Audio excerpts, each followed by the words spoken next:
year was 2027. Advances in biotechnology were helping people improve their physical and mental abilities to an amazing degree. Provided, of course, they had enough money. A new breed of people was emerging, half human, half machine. And in Detroit, at least, not everyone was happy to see it. I'd just landed a job as head of security at Sarif Industries, a cutting-edge biotech firm. David Sarif himself handpicked me for the job, said he needed me to keep his people safe. My ex, Megan Reed, was one of them. Brilliant neuroscientist, Megan had found a way to make augmentation safe and affordable for everyone. All she had to do was present her research to Congress. But the night before her big meeting, my security measures failed. A team of Black Op mercenaries stormed into Sarif headquarters, massacring everyone in sight. 3 of the mercs were heavily augmented walking tanks. Their mission? Take out Megan and her team. I tried to stop them, but their leader tossed me through a plate glass wall. Last thing I heard as his bullets slammed into my brain was Megan's dying scream. I should have died with her. Only I didn't. High-end military-grade enhancements saved my life. The best augmentation Sarif's money could buy. It took me half a year to get a feel for them. Should have taken longer. But 6 months into my recovery, Sarif Industries was attacked again. This time, by a radical group of pro-human purists. Violent, militant, and fanatically opposed to human augmentation. They claimed to be members of Humanity Front, a non-profit organization that wanted the UN to limit biotechnology research. The thugs broke into Sarif's factory and found machinists working overtime on a top-secret military augment called the Typhoon. Sarif sent me to retrieve it, and when I did, I found one of the so-called purists next to it, wired with cerebral implants, trying to download its classified specs. Obviously, something more was going on. The Aug killed himself before I could question him. Sarif ordered me to dig deeper, so with the help of Frank Pritchard, Sarif's head of cybersecurity, I did. Turns out a second hacker had been controlling the Aug's actions from somewhere off-site.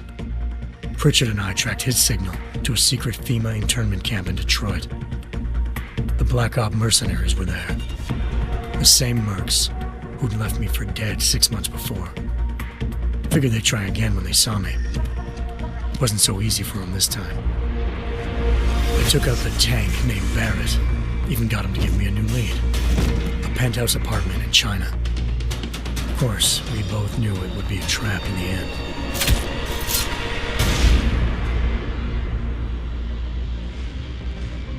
Hengsha Island, China. Home to a city so crowded, they had to build a second city on top of it. Trying to find clues in Hengsha wouldn't be easy. Lucky for me, I wasn't alone. Farida Malik, Sarif Industries' ace pilot, had lived in Hengsha before. A good person to have on your side. She knew enough about the place to get me around. Malik dropped me in the lower city, close to the penthouse Barrett had told me about. Bell Tower Associates, a private security firm under contract to the Chinese government, had agents tossing the suite when I arrived. Just not for the reason I'd been expecting. Turns out the man who lived there was a criminal hacker named Van Bruggen. The same hacker who'd been remotely controlling the Aug in Sarif's factory. Van Bruggen's panicked decision to force the man to commit suicide had been a mistake.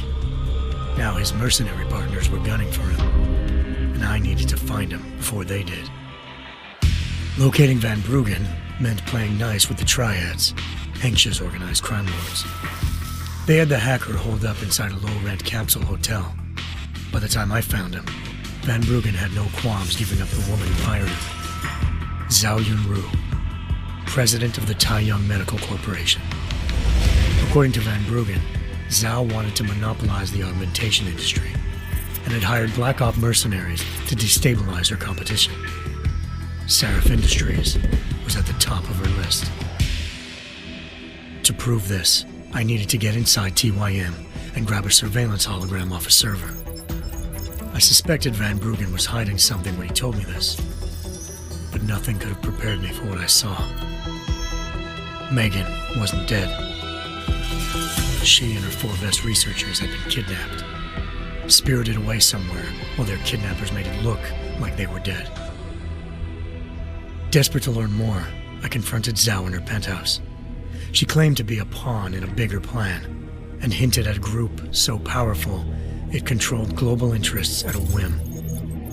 Then she slipped into a panic room and hit the alarm, forcing me to make a very quick exit. I figured Zhao was lying, but part of her confession made sense. David Sarif had been worried about his people. So worried, he'd required all of them to have subdermal locator devices surgically implanted. The GPLs would have been broadcasting the day of the attack. But Zhao said a single call to Picus, the world's leader in global 24-hour satellite news, had turned those signals off. I needed to fly to Picus headquarters in Montreal if I wanted to learn more.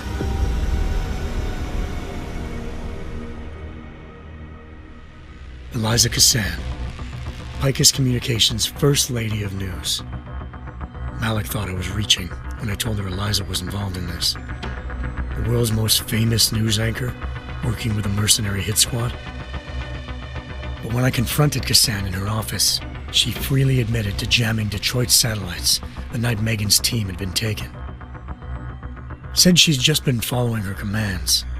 I suspected she wanted to say more. But Black Op mercenaries showed up looking to shut us both down. And just like that, the Eliza I'd been talking to disappeared.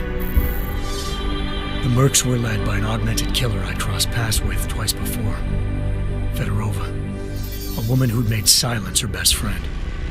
She waited for me to track Eliza's transmission to a secret server room underneath the Picus complex, then jumped me from behind. A deadly fight ensued. I made sure she never moved silently again. With Fedorova down and no one left to keep Eliza quiet, she reappeared. Turns out Picus's First Lady of News wasn't a lady at all. She was a sophisticated AI program, engineered to monitor data streams and control what people believed. Eliza told me the Mercs had brought in a Humanity Front doctor named Isaiah Sandoval to remove the scientist's implanted tracking devices while Detroit's satellites were down. She also told me to speak to David Sarif if I wanted to learn more. By the time Malik and I got back to Detroit, tensions between normal and augmented citizens had reached a flashpoint. Riots were breaking out in several cities, and the UN was being urged to intervene.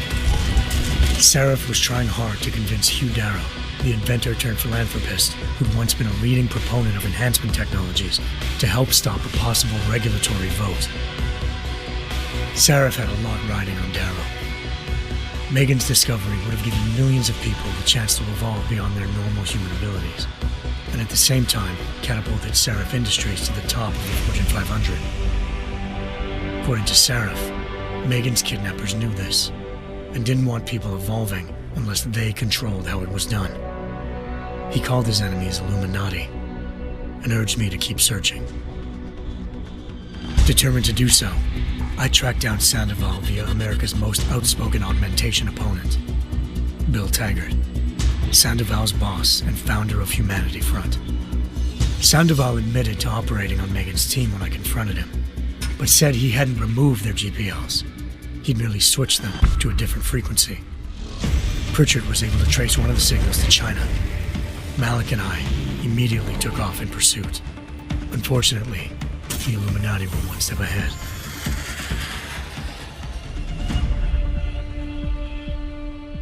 Ambushed. Shot out of the sky by Bell Tower Associates, seconds after entering Hengsha's airspace. Malik's piloting skills saved me. After a tense and bitter struggle, I escaped into Lower Hengsha.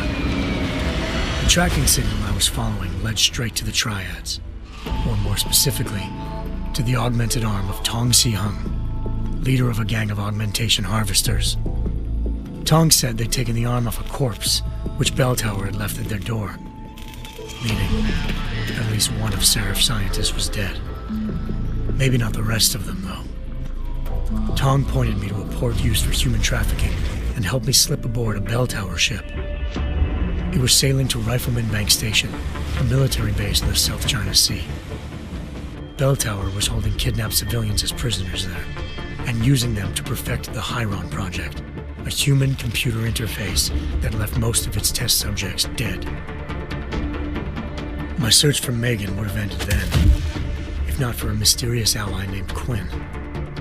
In exchange for my help exposing Bell Tower, he slipped me aboard a second ship headed to Singapore and an Illuminati-run biotech facility called Omega Ranch.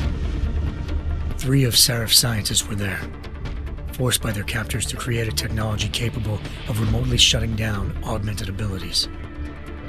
Thanks to an emergency recall notice issued by the World Health Organization, millions of people all over the world already had the biochip installed. With the help of the scientists, I tracked Megan to a private section of the ranch. There, I ran into Yaron Namir, the walking tank who'd put a bullet in my brain the first time we met. He'd teamed up with Zhao and was hoping to catch me off guard. But their little ambush didn't work. I found Megan in a suite belonging to Hugh Darrow, the billionaire philanthropist who'd Seraph had called on for help. Darrow had convinced her to go along with the biochip plan by promising to sabotage the tech. As she was explaining this, Darrow appeared in a global broadcast, telling the world that augmentations would be the death of mankind. Then he activated the biochips to prove his point. All over the world, augmented people flew into a killing frenzy. Darrow had betrayed everyone, and it was up to me to set things right. To do it, I had to reach Panchaea, a massive installation in the Arctic Ocean.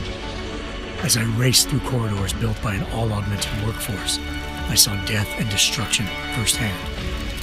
By the time I shut down Darrow's broadcast, I knew the damage he'd done. Still, humanity's future remained unclear. How would the world react to this sabotage?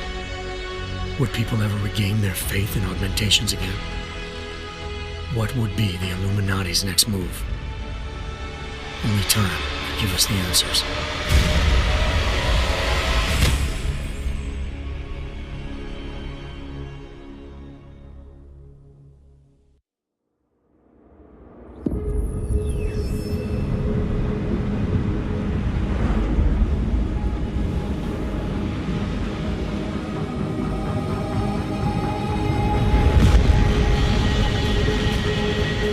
I once thought I could save the world. Now look at it.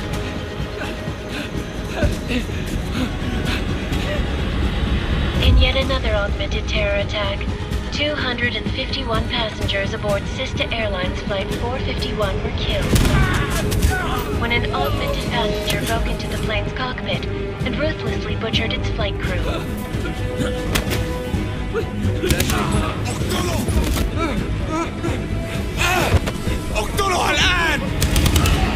Details recovered from the black box recorder suggest that the man may have been suffering flashbacks to the AUG incident.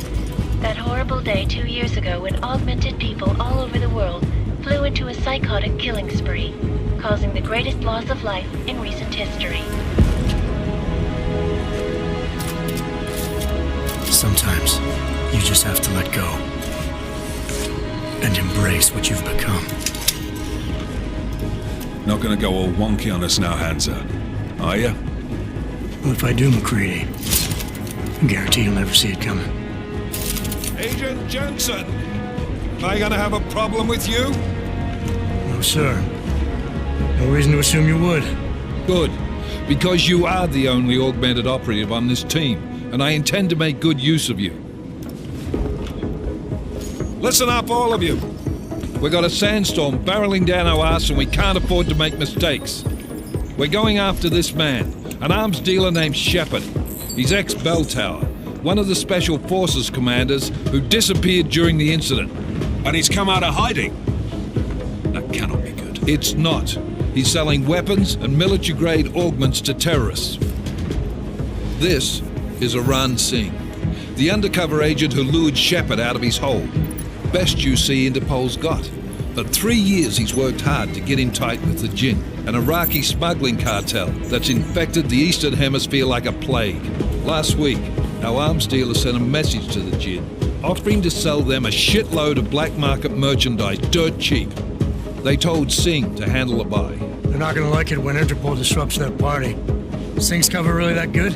It is right now. We need to keep it that way. This is where the deal's going down.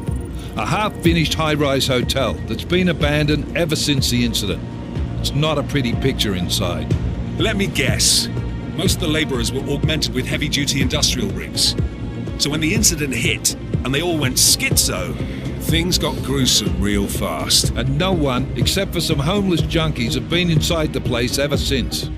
So what's the plan, Director? Singh's meeting Shepard on the ground floor, inside the hotel's main atrium. He sent the bulk of his Jinn crew to the penthouse levels to secure a vantage point. I want McCready's team to take up positions overlooking the atrium and make the arrest. Jensen, you're going in solo from the roof. My objectives? Keep the Jinn from joining the party.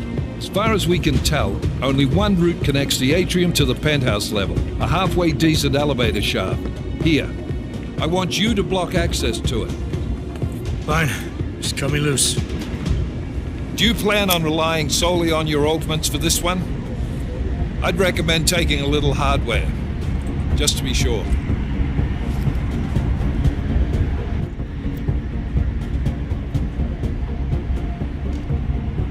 I'm not leaving my 6 exposed. Give me something lethal. Your call, but Singh's undercover in all this. So watch your fucking sights. What about range? There's lots of wide spaces and high ceilings in there, but a number of tight and constrained rooms too.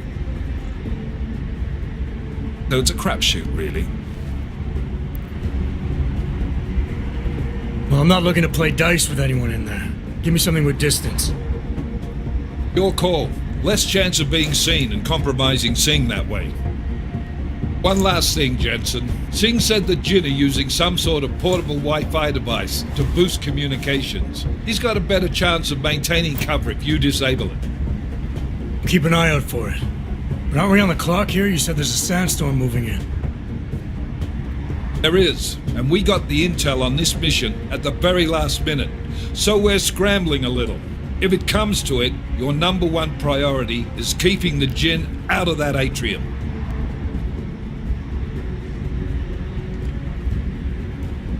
Copy that. Time to put away your heavy thoughts, gentlemen. We're approaching the target building. You're up first, Jensen. Let's do this. Task Force Actual. This is Knife Leader. Engage Hush drives and descend to Angels 1-5.